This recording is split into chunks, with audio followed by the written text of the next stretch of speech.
Beginning in the fall of 2018, telecommunications companies began rolling out their fifth generation, or 5G, cellular networks. These networks will allow the future envisioned in sci-fi fantasies to finally come to life. But will this technological world of the future turn into a digital dystopia?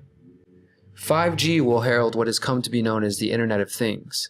The IoT is the name for the growing list of interconnected digital smart devices.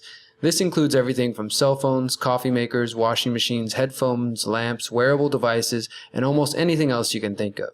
The concept of the Internet of Things has been around for years, but now that 5G is coming to fruition, we will see an explosion of thousands of devices sending all types of data to each other. This will lead to what some have called a digital smog or soup due to the electromagnetic radiation released by these devices and the new infrastructure needed to make the 5G smart grid function. Despite a growing number of people expressing their concerns around health and calls for more studies, the 5G network has been rolling out across the United States. Now that the rollout seems inevitable, it might be prudent to take a moment to see what the various corporations pushing the 5G smart grid have in mind. Let's take a look at Samsung's 5G digital city in Korea.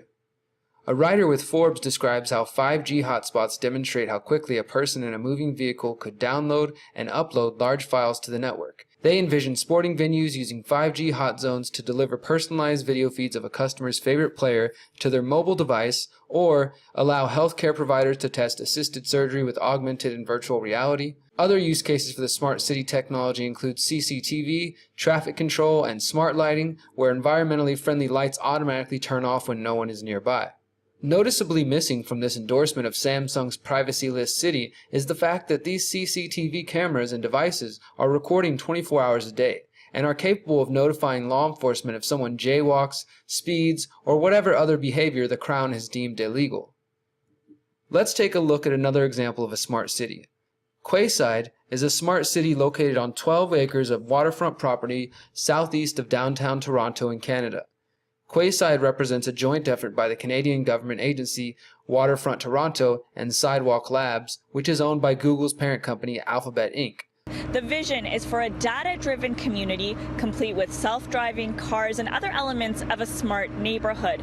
Sidewalk Labs claims Quayside will solve traffic congestion, rising home prices, and environmental pollution. Unfortunately, residents of Quayside will be accessing a centralized identity management system through which they access public services such as library cards and healthcare. However, there has been some resistance.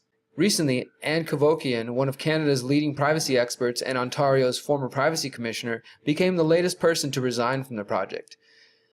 I was hired by Sidewalk Labs to embed privacy by design into all of the smart city operations. I developed Privacy by Design years ago. It's a framework of proactively embedding much needed privacy protective measures into the design of the smart city. Now, normally that would involve obtaining the positive consent of the residents of the city, but we know that's not possible here because the data will be collected automatically by sensors and other technologies, so the opportunity for consent doesn't exist.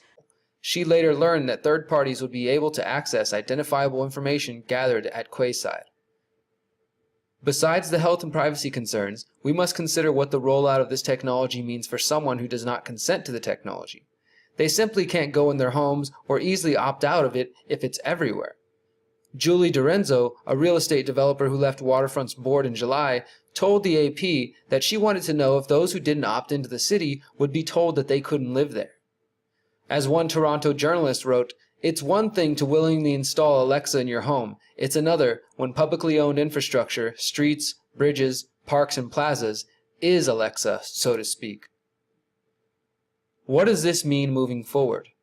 We must alert everyone and anyone willing to listen to the health, privacy, and freedom concerns related to the rollout of the 5G surveillance smart grid. Otherwise, there is no hope for saving privacy.